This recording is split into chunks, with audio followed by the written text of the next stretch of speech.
ಶ್ರೀ ಶ್ರುತಿ YouTube ಚಾನೆಲ್ಗೆ ನಿಮ್ಮೆಲ್ಲರಿಗೂ welcome. ಇವತ್ತಿನ ರೆಸಿಪಿ ಬಂದು ಪನ್ನೀರ್ ಬಿರಿಯಾನಿ. ಪನ್ನೀರ್ ಬಿರಿಯಾನಿ ಮಾಡೋದಂತೂ ತುಂಬ ಸುಲಭ, ತುಂಬ ರುಚಿಯಾಗೂ ಇರುತ್ತೆ. ಸೊ ನೋಡೋಣ ಬನ್ನಿ ಹೇಗೆ ಮಾಡೋದು ಅಂತ.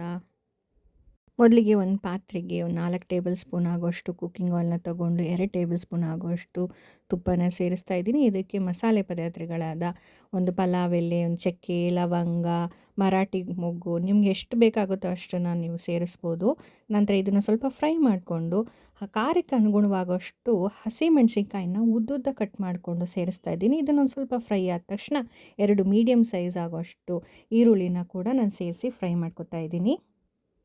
ಈರುಳ್ಳಿ ಸ್ವಲ್ಪ ಕಲರ್ ಚೇಂಜ್ ಆಗ್ತಾ ಇದೆ ಅನ್ನೋ ಟೈಮಲ್ಲಿ 1 ಟೇಬಲ್ ಸ್ಪೂನ್ ಆಗೋಷ್ಟು ಜಿಂಜರ್ ಗಾರ್ಲಿಕ್ ಪೇಸ್ಟ್, ಶುಂಠಿ ಬೆಳ್ಳುಳ್ಳಿ ಪೇಸ್ಟ್ನ ಆ್ಯಡ್ ಮಾಡಿಕೊಂಡು ಇದು ಕೂಡ ಹಸಿ ವಾಸನೆ ಹೋಗೋ ತನಕ ಫ್ರೈ ಮಾಡಿಕೊಂಡು ನಂತರ ಒಂದೇ ಒಂದು ಟೊಮೆಟೊನ ಚಾಪ್ ಮಾಡಿಕೊಂಡು ಸೇರಿಸ್ತಾ ಇದ್ದೀನಿ. ಇದು ಕೂಡ ಚೆನ್ನಾಗಿ ಬೇಯಬೇಕು. ನೋಡ್ತಾ ಇರ್ಬೋದು ಬೆಂದಿದೆ. ಬೆಂದಿದ ನಂತರ ನಾನು ಇಲ್ಲಿ 2 ಟೇಬಲ್ ಸ್ಪೂನ್ ಆಗೋಷ್ಟು ಬಿರಿಯಾನಿ ಮಸಾಲ ಮತ್ತು ಅರಿಶಿನ ಪುಡಿ, ಕೊರಿಯಾಂಡರ್ ಪೌಡರ್ ಅಂದರೆ ಧನಿಯಾ ಪುಡಿ ಮತ್ತು ಅಚ್ಚ ಖಾರದ ಪುಡಿ ಮತ್ತು ರುಚಿಗೆ ತಕ್ಕಷ್ಟು ಕಲ್ಲುಪ್ಪನ್ನ ಸೇರಿಸ್ತಾ ಇದ್ದೀನಿ. ಸೊ ಮೆಷರ್ಮೆಂಟ್ಸ್ ನಾನು ಡಿಸ್ಕ್ರಿಪ್ಷನ್ ಕೂಡ ಹಾಕಿರ್ತೀನಿ, ಇಲ್ಲಿ ಮೇಲ್ಗಡೆ ಕೂಡ ಡಿಸ್ಪ್ಲೇ ಆಗ್ತಾ ಇದೆ, ನೀವು ನೋಡ್ತಾ ಇರ್ಬೋದು. ಸೊ ಇದು ಕೂಡ ಎಣ್ಣೆ ಬಿಡೋ ತನಕ ಸ್ವಲ್ಪ ಫ್ರೈ ಮಾಡ್ಕೋಬೇಕಾಗತ್ತೆ. ಸ್ವಲ್ಪ ಫ್ರೈ ಆಗ್ತಾ ಇದೆ, ಎಣ್ಣೆ ಬಿಡ್ತಾ ಇದೆ ಅನ್ನೋ ಟೈಮಲ್ಲಿ ನಾವೇನು ಮಾಡಬೇಕಾಗತ್ತೆ, ಮೊಸರನ್ನ ಆ್ಯಡ್ ಮಾಡಬೇಕಾಗತ್ತೆ. ಮೊಸರು ಕೂಡ ಆ್ಯಡ್ ಮಾಡಿ ಸ್ವಲ್ಪ ಫ್ರೈ ಮಾಡ್ಕೋಬೇಕಾಗತ್ತೆ. ಇದನ್ನೆಲ್ಲನೂ ನಾವು ಲೋ ಫ್ಲೇಮಲ್ಲಿ ಫ್ರೈ ಮಾಡಬೇಕಾಗತ್ತೆ. ಸೊ ಇದು ಕೂಡ ಒಂದು ಸ್ವಲ್ಪ ಹೊತ್ತು ಬಿಟ್ಟರೆ ಎಣ್ಣೆ ಬಿಡುತ್ತೆ. ಎಣ್ಣೆ ಬಿಟ್ಟಾದ ತಕ್ಷಣ ಒಂದು ಹಿಡಿ ಗಾತ್ರದಷ್ಟು ಕೊತ್ತಂಬರಿ ಸೊಪ್ಪು ಮತ್ತು ಪುದೀನ ಸೊಪ್ಪನ್ನ ಸಣ್ಣದಾಗಿ ಹಚ್ಚಿಟ್ಕೊಂಡು ಅದನ್ನು ಕೂಡ ಇಲ್ಲಿಗೆ ಸೇರಿಸಿ ಇದಕ್ಕೊಂದು ಚೆನ್ನಾಗಿ ಒಂದು ಮಿಕ್ಸರ್ ಕೊಟ್ಟು ಬೇಯಕ್ಕೆ ಬಿಡಬೇಕಾಗತ್ತೆ. ಇನ್ನೊಂದು ಕಡೆ ನಾವು 200 ಗ್ರಾಮ್ ಆಗುವಷ್ಟು ಪನ್ನೀರನ್ನ ಸಣ್ಣದಾಗಿ ಕಟ್ ಮಾಡಿಕೊಂಡು ಅದನ್ನು ಕೂಡ ಇದಕ್ಕೆ ಜೊತೆಗೆ ಸೇರಿಸಿ ಒಂದು 10 to 20 ಸೆಕೆಂಡ್ಸ್ ಅಷ್ಟು ಲೋ ಫ್ಲೇಮಲ್ಲೇ ಇದನ್ನು ಮಿಕ್ಸ್ ಮಾಡಿ ಫ್ರೈ ಮಾಡ್ಕೋಬೇಕಾಗತ್ತೆ. ಇಲ್ಲಿ ನಾನು ಪನ್ನೀರನ್ನ ಯಾವುದೇ ಥರ ಫ್ರೈ ಮಾಡ್ತಾ ಇಲ್ಲ, ಕಟ್ ಮಾಡಿಕೊಂಡು ಡೈರೆಕ್ಟಾಗಿ ಆ್ಯಡ್ ಮಾಡ್ತಾ ಇದ್ದೀನಿ. ಇದು ರುಚಿ ತುಂಬ ಚೆನ್ನಾಗಿ ಬರುತ್ತೆ, ಸಾಫ್ಟಾಗಿರುತ್ತೆ. ನೀವು ಒಂದು ಸತಿ ಟ್ರೈ ಮಾಡಿ. ನೋಡ್ತಾ ಇರ್ಬೋದು ಒಂದು 10 to 20 ಸೆಕೆಂಡ್ಸ್ ಬೇಯಕ್ಕೆ ಬಿಟ್ವಿ. ಸೊ ಇವಾಗ ಸ್ವಲ್ಪ ನೀರು ಬಿಟ್ಟಿದೆ ಅಂತ ಗೊತ್ತಾಗ್ತಿದೆಯಲ್ಲ, ಇಂಥ ಟೈಮಲ್ಲಿ ನಾನು ಒಂದು 300 ಗ್ರಾಮ್ ಆಗೋಷ್ಟು ಅಕ್ಕಿನ, ನಾರ್ಮಲ್ ಅಕ್ಕಿ ಮನೇಲಿ ಯಾವ ಅನ್ನ ಮಾಡ್ಕೋತಿರಲ್ಲ ಅದೇ ಅಕ್ಕಿನ ಸೇರಿಸ್ಬೋದು. ಬಟ್ ಏನಂತಂದರೆ ಒಂದು 20 ಮಿನಿಟ್ಸ್ ಆದರೂ ನೀರಿನಲ್ಲಿ ನೆನೆ ಹಾಕಿ ನಂತರ ಅದನ್ನು ಶೋಧಿಸ್ಕೋಬೇಕು.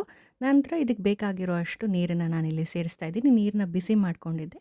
ಸೊ ಬಿಸಿ ಮಾಡ್ಕೊಂಡಿರೋದ್ರಿಂದ ಸ್ವಲ್ಪ ಬೇಗ ಕುಕ್ ಆಗುವಂಥ ಕಾರಣಕ್ಕೋಸ್ಕರ ನಾನು ಬಿಸಿ ನೀರಿನಲ್ಲಿ ಸೇರಿಸ್ಕೊಂಡಿದ್ದೀನಿ. ಸೊ ಇದಕ್ಕೊಂದು ಒಳ್ಳೆ ಮಿಕ್ಸ್ಚರ್ ಕೊಟ್ಟು ಹೈ ಫ್ಲೇಮಲ್ಲಿ ಒಂದು 10 ನಿಮಿಷ ಬೇಯಕ್ಕೆ ಬಿಡಬೇಕಾಗತ್ತೆ. ನೋಡ್ತಾ ಇರ್ಬೋದು ಚೆನ್ನಾಗಿ ಕುದೀತಾ ಇದೆ.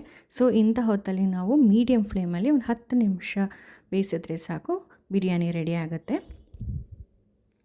10 ನಿಮಿಷ ಆಗಿದೆ, ನೋಡ್ತಾ ಇರ್ಬೋದು ನೀರೆಲ್ಲ ಚೆನ್ನಾಗಿ ಪಂಗಿದೆ.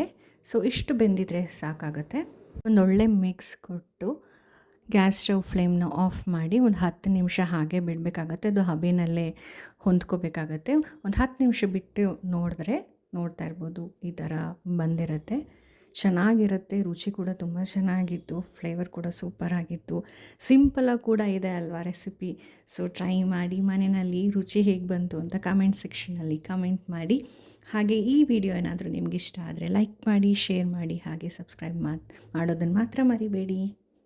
Thanks for watching. ಎಲ್ರಿಗೂ ಒಳ್ಳೆಯದಾಗಲಿ. ನಮಸ್ಕಾರ.